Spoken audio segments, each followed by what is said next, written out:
పైసాతో రాసుకున్న పేరు, పరిచయం అవసరం లేని పేరు. గౌతమ్ అదానీ పేరును బ్రాండ్లా మార్చుకున్న బిజినెస్ మ్యాన్.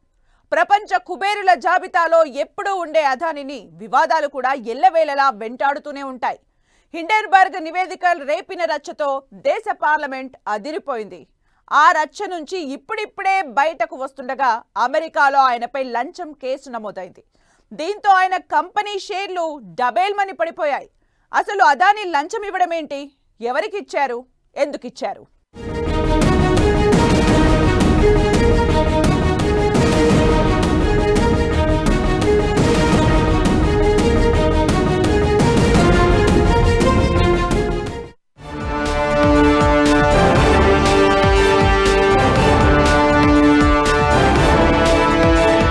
అదానీపై అమెరికాలో లంచం ఆరోపణలు. లంచం ఎందుకిచ్చారు? ఎవరికిచ్చారు? లంచం కేసుతో అదానీ షేర్లు డమాల్. ఒక్కరోజే 2 లక్షల కోట్లకు పైగా నష్టం. ఇక అదానీ పని అధోగతేనా? బిలియనీర్ అదానీ మరో వివాదంలో చిక్కుకున్నారు.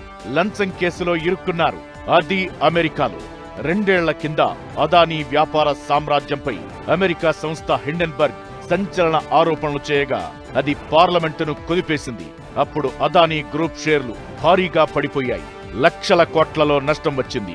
ఆ లాస్ నుంచి ఇప్పుడిప్పుడే కోలుకుంటుండగా ఈసారి ఆరోపణ కాదు, ఏకంగా కేసు నమోదైంది అదానీ మీద. అది కూడా అమెరికాలో. ఇది మరింత సంచలనం రేపుతోంది. అమెరికాలో భారీ ఎత్తున కాంట్రాక్టు పనులు దక్కించుకునేందుకు అక్కడి భారత సంతతి అధికారులకు అదానీ కోట్ల రూపాయల లంచమిచ్చారనేది ప్రధాన ఆరోపణ. దీంతో ఆయనపై మోసపూరిత కుట్ర కింద అభియోగాలు నమోదు చేశారు. ఇదిప్పుడు స్టాక్ మార్కెట్లోనే కాదు, రాజకీయంగా దేశంలో ప్రకంపనలు సృష్టిస్తోంది. మోదీ సర్కార్ను విపక్షాలు మళ్లీ టార్గెట్ చేయడం మొదలుపెట్టాయి. దీంతో ఈ వ్యవహారం రాబోయే రోజుల్లో మరింత రాజకీయ రచ్చకు కారణం కావడం ఖాయంగా కనిపిస్తోంది.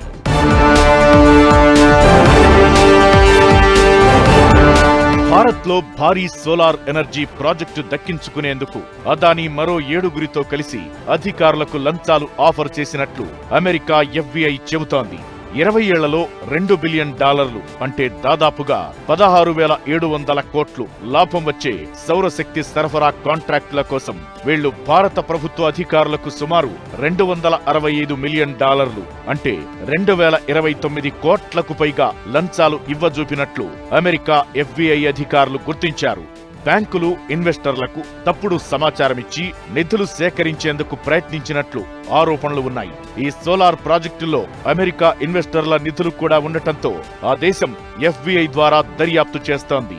అదానీ గ్రీన్ ఎనర్జీలోనూ అక్రమ మార్గాల ద్వారా రుణాలు, బాండ్లను సేకరించినట్లు ఆరోపణలు వినిపిస్తున్నాయి. దీంతో గౌతమ్ అదానీ, ఆయన బంధువు సాగర్ అదానీతో సహా మరో 7గురిని ఇందులో నిందితులుగా చేర్చారు. గౌతమ్ అదానీ, ఆయన మేనల్లుడు సాగర్ అదానీతో పాటు అదానీ గ్రీన్ ఎనర్జీకి చెందిన మాజీ CEO వినీత్ జైన్, రంజిత్ గుప్తా, రూపేష్ అగర్వాల్, వీరితో పాటు సౌరభ్ అగర్వాల్, దీపక్ మల్హోత్రా, సిరిల్ క్యాబనీస్ పేర్లు కూడా లంచం కేసు నిందితుల జాబితాలో ఉన్నాయి. FBI న్యూయార్కుకు చెందిన corporate securities and commodities fraud international corruption యూనిట్లతో ఈ విచారణ జరిగింది.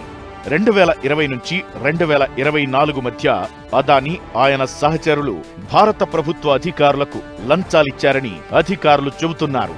ఇక తమ అవినీతిని దాచిపెట్టి వినీత్ జైన్ రుణాలు, బాండ్ల ద్వారా $3 బిలియన్ పైగా నిధులు సేకరించారనే ఆరోపణలు వినిపిస్తున్నాయి.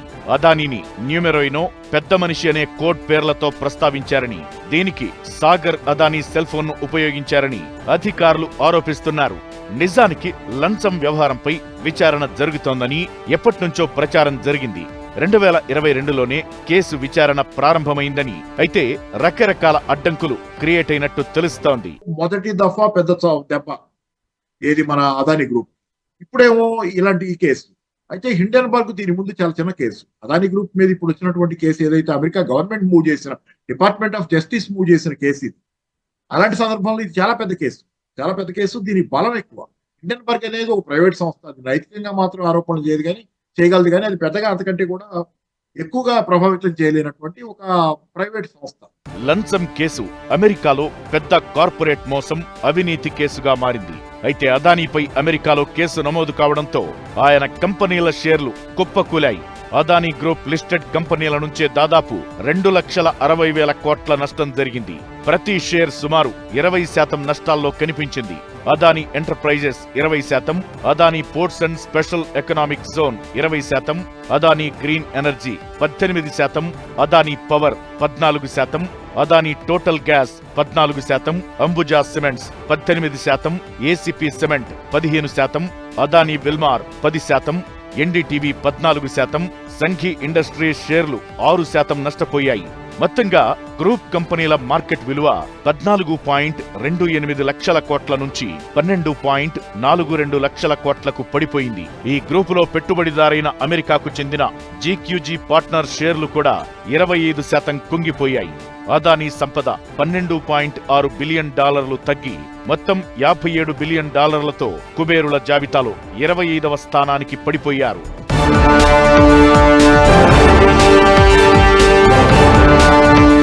లంచం వ్యవహారంలో అమెరికాలోని ఫారిన్ కరప్ట్ ప్రాక్టీసెస్ యాక్ట్ ఉల్లంఘన జరిగినట్లు అక్కడి ఏజెన్సీలు చెబుతున్నాయి. అమెరికా కంపెనీలు, వ్యక్తులు విదేశాల్లో అవినీతి పనుల్లో భాగం కాకుండా చూడడమే దీని లక్ష్యం. దీని ఉల్లంఘన అక్కడ తీవ్రమైన నేరం కింద పరిగణిస్తారు. అధ్యక్ష ఎన్నికల్లో ట్రంప్ విజయం సాధించిన తరువాత ట్విట్టర్ వేదికగా అదానీ విషెస్ చెప్పారు.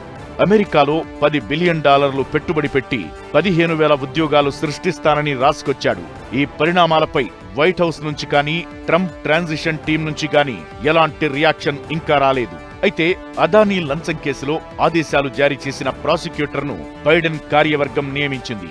దీంతో ట్రంప్ అధికారంలోకి రాగానే అతను పదవి నుంచి దిగిపోయే అవకాశాలు ఉన్నాయి. భారత్, అమెరికా మధ్య నేరస్తుల అప్పగింత ఒప్పందం ఉంది. ఈ ఆరోపణలు ప్రూవ్ అయితే అమెరికాలో నిందితులు శిక్షను అనుభవించాల్సి ఉంటుంది.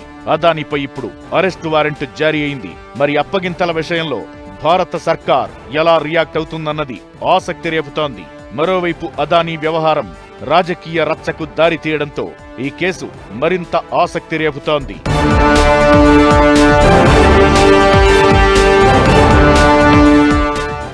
అరెస్టు వారెంట్తో అదానికి అమెరికా అదిరిపోయే షాక్ ఇచ్చింది.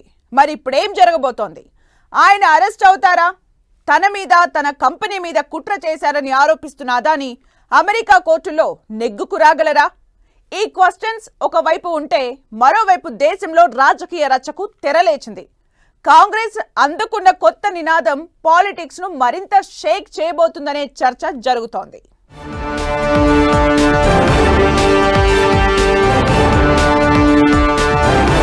అప్పుడు హిండెన్బర్గ్ రిపోర్ట్, ఇప్పుడు లంచం కేసు. ప్రతిసారి అదానీ చుట్టే వివాదాలు ఎందుకు? అదానీ కేసుతో రాజకీయం మరింత రగులుతుందా? మోదీపై యుద్ధానికి కాంగ్రెస్ కు మరో ఆయుధం దొరికిందా? అమెరికాలో లంచం కేసుతో అదానీ పేరు ఇప్పుడు టాక్ ఆఫ్ కంట్రీగా మారింది. అయితే అదానీ మీద ఇలాంటి ఆరోపణలు రావడం ఇదేం కొత్త కాదు. గతంలో చాలాసార్లు ఈ కంపెనీ మీద ఆరోపణలు వినిపించాయి. హిండెన్బర్గ్ వివాదంతో మొదటిసారి అదానీ కాంట్రవర్సీ తెర మీదకొచ్చింది. అదానీ కంపెనీలో మనీ లాండరింగ్ జరిగిందని హిండెన్బర్గ్ సంస్థ గతేడాది అదానీ కంపెనీపై ఆరోపణలు చేసింది. షేర్ల విషయంలో అదానీ కంపెనీ అవకతవకలకు పాల్పడుతోందని, మోసాలు చేస్తోందని ఓ నివేదికను హిండెన్బర్గ్ విడుదల చేయగా అది అప్పట్లో రేపిన దుమారం అంతా ఇంతా కాదు. ఆ రిపోర్ట్ తరువాత అదానీ షేర్లు ఒక్కసారిగా కుప్పకూలాయి. ఈ కేసును దర్యాప్తు చేయడానికి 6 సభ్యులతో కూడిన ఓ కమిటీని సుప్రీంకోర్టు ఏర్పాటు చేయగా దీనిపై సెబీ కూడా విచారణ జరిపింది. ఆ తరువాత అదానీకి సపోర్ట్ గానే సుప్రీంకోర్టు తీర్పునిచ్చింది.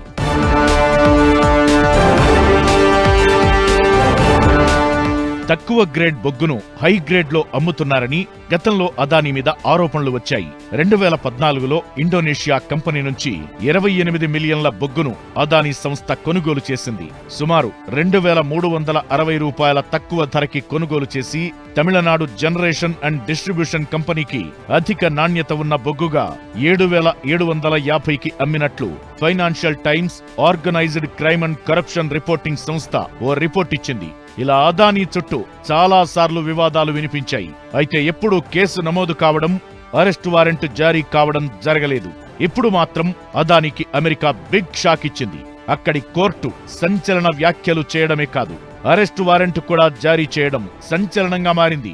అయితే ఇవి ఆరోపణలు మాత్రమేనని, తమ నిజాయితీ ప్రూవ్ చేసుకుంటామని అదానీ గ్రూప్ ప్రతినిధులు చెబుతున్నా జరగాల్సిన నష్టం మాత్రం జరిగిపోయింది. కంపెనీ షేర్లు డమాలన్నాయి. మరోవైపు అదానీ కేసు వ్యవహారం ఇప్పుడు దేశంలో రాజకీయ రచ్చకు కారణమయ్యేలా కనిపిస్తోంది. గతంలో హిండెన్బర్గ్ నివేదిక తరువాత అదానీ వ్యవహారం పార్లమెంటును కుదిపేసింది. అయితే ఇప్పుడు ఏకంగా ఆయనపై అరెస్టు వారెంట్ జారీ కావడంతో విపక్షాలు మరింత దూకుడు మీద కనిపిస్తున్నాయి. అదానీని అరెస్టు చేయాల్సిందేనని, ఆయన్ను మోదీనే కాపాడుతున్నారని కాంగ్రెస్ నేతలు విమర్శలు గుప్పిస్తున్నారు. అదానీ వ్యవహారాలపై దర్యాప్తునకు సంయుక్త పార్లమెంటరీ కమిటీ ఏర్పాటు చేయాలనే డిమాండ్ కూడా తెర మీదకొస్తోంది. అదానీతో పాటు సెబీ చీఫ్ మాధవీపురి బజ్ పైన విచారణ జరిపించాలని రాహుల్ గాంధీ డిమాండ్ చేశారు.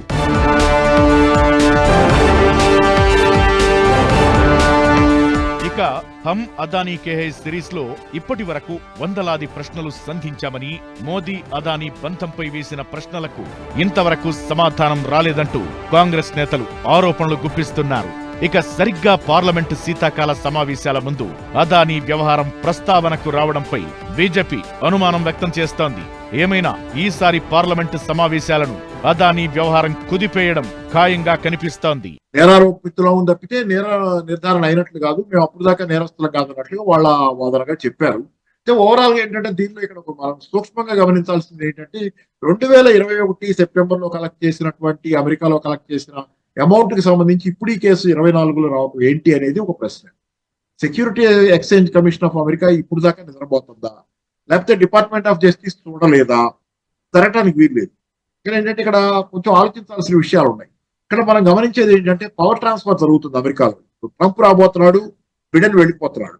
వెళ్లే క్రమంలో బిడెన్ ఏమన్నా ట్రంప్ కి మోడీకి దగ్గర సంబంధాలు ఉన్నాయి, ఎటుకుడి మోడీకి అదానికి దగ్గర సంబంధాలు ఉన్నాయనే ఆరోపణలు గానీ ఏదైనా నిజాలు గానీ ఉన్నాయి. అదానీ పాల్పడిన నేరానికి సంబంధించి సాక్ష్యాలు కూడా ఉన్నాయని యుఎస్ అటార్నీ ఆఫీస్ నుంచి వివరాలు వచ్చినట్లు ప్రచారం జరుగుతోంది. దీంతో ఈ కేసును అదానీ ఎలా ఎదుర్కొంటారనే ఆసక్తి ప్రతి ఒక్కరిలో కనిపిస్తోంది.